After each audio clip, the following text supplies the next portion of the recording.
October 19, 2014, from EverBank Field in Jacksonville, Florida. It was the Cleveland Browns at the Jacksonville Jaguars. The Browns got the ball first, and they would end up punting after 5 plays, so now the Jaguars would take over on their own 17, but they would also punt after 5 plays. So now the Browns got the ball, and they went 3 and out. So now Jacksonville had the ball on their own 39. Blake Bortles dropped back to pass, and he was intercepted by Gibson. So now the Browns took over on the Jacksonville 17, but they failed to get anything going, and they would end up settling for a 40-yard field goal by Billy Cundiff, and it was now 3-0 Cleveland over Jacksonville. The Jaguars would then take over on their own 20, but they would punt 5 plays later. So now the Browns got the ball back, and they had it on their own 20, and they would punt 6 plays later. So now Jacksonville would get the ball on their own 20, and Denard Robinson ran for 20 yards on first down. So now it was a first down on the 40, and Bortles ended up running for 8 yards, and the first quarter came to a close with the score 3-0 Browns over the Jaguars. And now the second quarter started with the Jaguars on their own 48. It was 2nd and 2. They picked up the first down, but then they would end up having to punt 4 plays later. So now the Browns would take over, and they would go 3 and out and punt the ball back to Jacksonville, who now took over on their own 35 with about 12.5 minutes left before halftime. 6 plays later, though, they would punt the ball to Cleveland, as there was a lot of defense at this point in this game. So now the Browns had the ball on their own 20 with about 9.5 minutes left before halftime. They brought the ball across midfield and into field goal range and into the red zone and all the way to the Jacksonville 4-yard line, as it was 1st and goal, but their drive stalled as the Jaguars made a very impressive goal line stand, and they would hold the Browns to a field goal as Billy Cundiff came out to kick his 2nd field goal of the game, this one from 22 yards out, and it was now 6-0 Browns over Jaguars. So now the Jaguars got the ball, and they had it on their own 20, but then on 3rd and 4 from the 26, Blake Bortles dropped back to pass, and he was intercepted for the 2nd time in this game by Gibson. So now the Browns took over in Jacksonville territory on the 33 with about 3 minutes left before halftime, but they would end up turning the ball over on downs as they went for it on 4th and 1 from the 24. And once again, Jacksonville makes an impressive stop, and the Browns didn't get any points out of the turnover.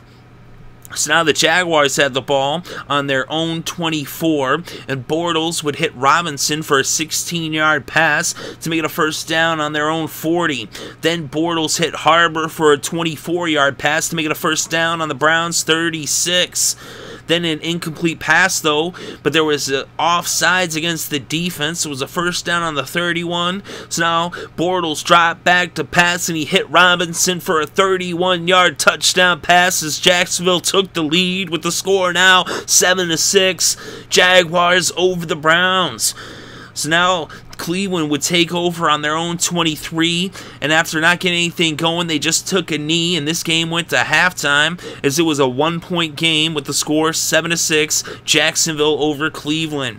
So now the Jaguars would start off the second half, but they went 3 and out on their first possession, and they punted the ball to the Browns. The Browns took over on their own 36, but then on 3rd and 9 from the 37, Hoyer was sacked by Smith, and he fumbled, and Posluszny recovered, and now the Jacksonville Jaguars had the ball on the Cleveland 25 with about 12 minutes left before the end of the 3rd.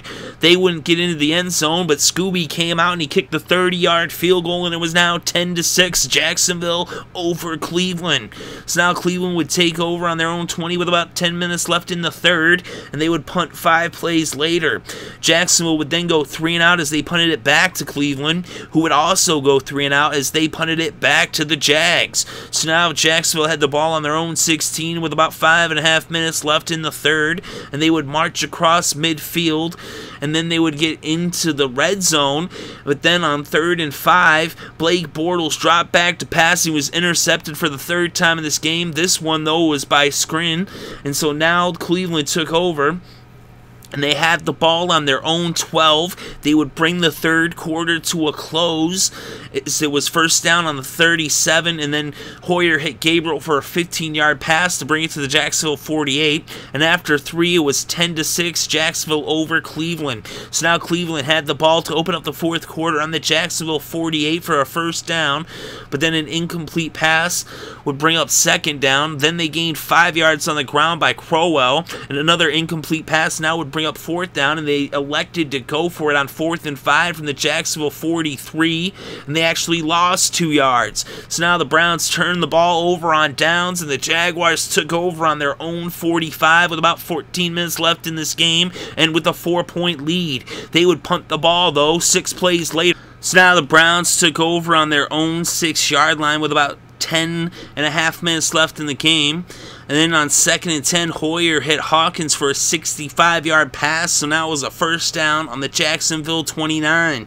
But then Crowell lost 4 yards on first down, and then on 2nd and 14 from the 33, Hoyer was sacked for an 8-yard loss. And then on 3rd and 22, an incomplete pass would bring out the punting unit as they decided not to go for it this time. So now the Jaguars would take over on their own 30 with about 8 minutes left in the game, and they would end up punting the ball as they went 3 and out, but on the punt, it was a muffed catch, and the Jaguars recovered. So now Jacksonville had the ball on the Cleveland 8-yard line, and Denard Robinson ran it in from 8 yards out, and it was now 17-6, Jaguars over the Browns. So now Cleveland would get the ball on their own 20 with about 6 minutes left in this game, but then after not gaining anything on first down, it was 2nd and 10. Hoyer dropped back to pass, and he was intercepted by Smith, and now the Jaguars had the ball on the Cleveland 7, and 2 plays later, they got a touchdown as Storm Johnson punched it in from 3 yards out, and it was now 24-6, Jacksonville over Cleveland. So now the Browns would take over with about 4.5 minutes left in this game. They had the ball on their own 20. They would bring the ball up towards midfield, but on 4th and 11 from the 42, they went for it, and Hoyer was sacked for an 8-yard loss by Clemons.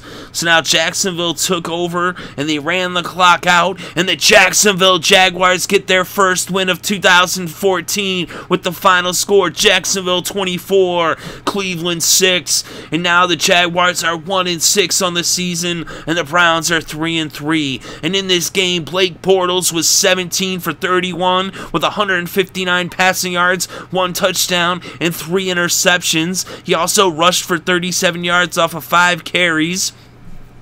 But Blake Bortles, even though he threw 3 interceptions, this is his first victory of his career. Brian Hoyer was 16 for 41 with 215 passing yards and an interception. The leading rusher in this game was Denard Robinson from the University of Michigan. He had 22 carries for 127 yards and a touchdown. The leading receiver was Hawkins. He had 5 receptions for 112 yards. The leading tackler was Posluszny. He had 12 tackles. He also had a sack. The Jaguars had 3 total sacks as Clemons and Smith got the other sacks. The Browns had 2 sacks as Kirksey had 1 sack and Dansby had 1 sack.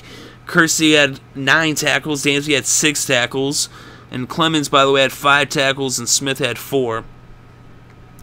Gibson had 2 interceptions and Screen had 1 and Smith had an interception. So the Jaguars get their first victory of 2014, and the final score, Jacksonville 24, Cleveland 6.